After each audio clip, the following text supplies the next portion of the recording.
আসসালামু আলাইকুম প্রিয় ভাই ও বোনেরা, আপনারা সবাই কেমন আছেন? আশা করি আল্লাহর অশেষ রহমতে সবাই ভালোই আছেন। আলহামদুলিল্লাহ, আমিও আল্লাহর অশেষ রহমতে ভালোই আছি। আজকে আমি কচুরমুখী ইলিশ মাছ দিয়ে রান্না করব। তার জন্য দেখুন, এখানে আমি কচুরমুখী সঙ্গে আমি একটা আলু দিয়েছি।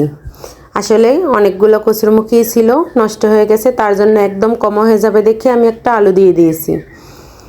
তারপরে দেখুন, একটা ইলিশ মাছ কেটে নিয়েছি, কেটে ধুয়ে ভালো করে পরিষ্কার করে নিয়েছি। ইলিশ মাছ দিয়ে কচুরমুখী রান্না করলে খেতে কিন্তু অসম্ভব মজা হয়।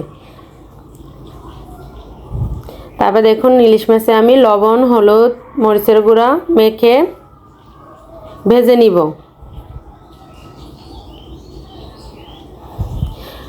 যারা ভিডিওটা দেখা শুরু করে দিয়েছেন, প্লিজ একটা লাইক দিয়ে ভিডিওটি কন্টিনিউ করবেন। আপনার একটা লাইক আমার জন্য অনেক মূল্যবান। তারপর দেখুন, দিয়ে একটা কড়াইয়ের ভিতরে তেল গরম করতে দিয়ে দিয়েছি। তেলটা গরম হয়ে যাওয়ার পর মাছগুলো ভাজতে দিয়ে দিব। তেলটা একটু বেশি গরম হয়ে গিয়েছিল দেখে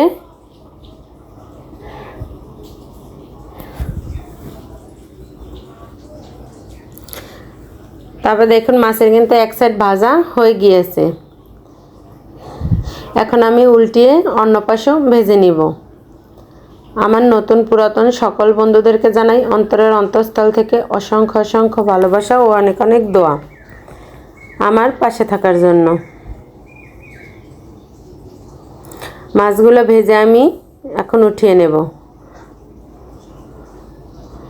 মাছগুলো উঠিয়ে ওই তেলের ভিতরেই কিন্তু আমি পেঁয়াজ আর কাঁচামরিচ দিয়ে দিব।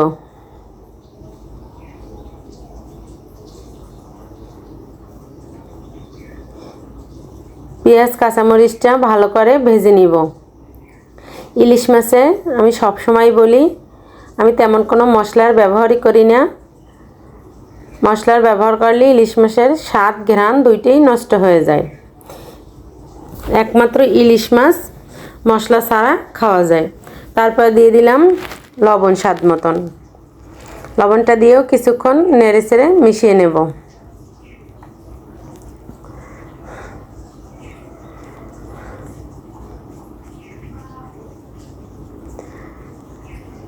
এখন আমি এখানে দিয়ে দিয়েছি একটু পানি, যাতে মশলাটা পুড়ে না যায়। তারপর দিয়ে দিব পরিমাণ মতন হলুদের গুঁড়া আর দিব মরিচের গুঁড়া।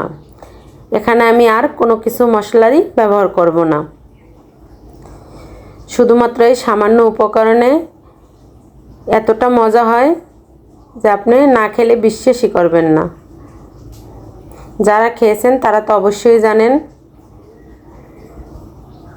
ইলিশ মাছের সঙ্গে সব তরকারি খাওয়া যায়, আর সব তরকারি খেতেই কিন্তু ভালো লাগে, কিন্তু কচু জাতীয় তরকারিটা অসম্ভব মজা লাগে।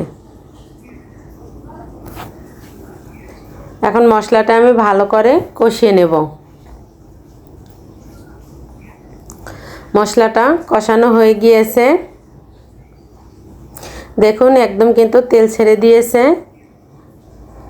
এখন আমি এখানে আলু আর গাডি দিয়ে ভালো করে নেড়ে চেড়ে কষিয়ে নেব।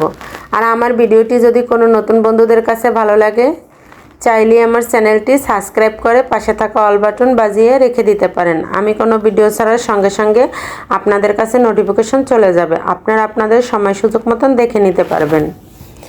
আমার অনেক সাইলেন্ট ভিউজ আছে, তাদেরকে জানাই অন্তরের অন্তঃস্থল থেকে অসংখ্য অসংখ্য ধন্যবাদ ও অনেক অনেক দোয়া।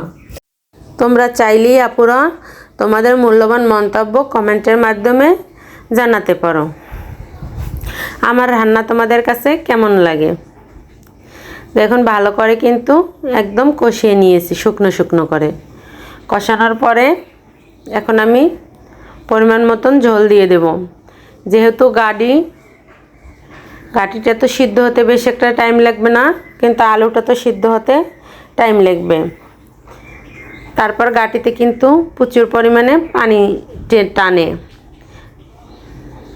পাতলা জল উঠালেও কিন্তু ঘন হয়ে যায়, তার জন্য আমি পানির পরিমাণটা একটু বেশি দিলাম। এখন দেখুন অনেকটাই সিদ্ধ হয়ে গেছে, আলু গাডি সব কিছুই সিদ্ধ হয়ে গিয়েছে। এখন কিন্তু আমি মাছগুলো দিয়ে দেব। মাছগুলো দিয়ে আমি অল্প কিছু সময় জাল করে নিব, যাতে মাছের ঘ্রাণটা পুরো তরকারির সঙ্গে মিশে যায়। যারা এখনও খাননি এভাবে একদিন রান্না করে খাবেন, এটা খেতে কিন্তু দারুণ ছিল। একদম এক তরকারি দিয়েই পেট মন ভরে ভাত খাওয়া যাবে।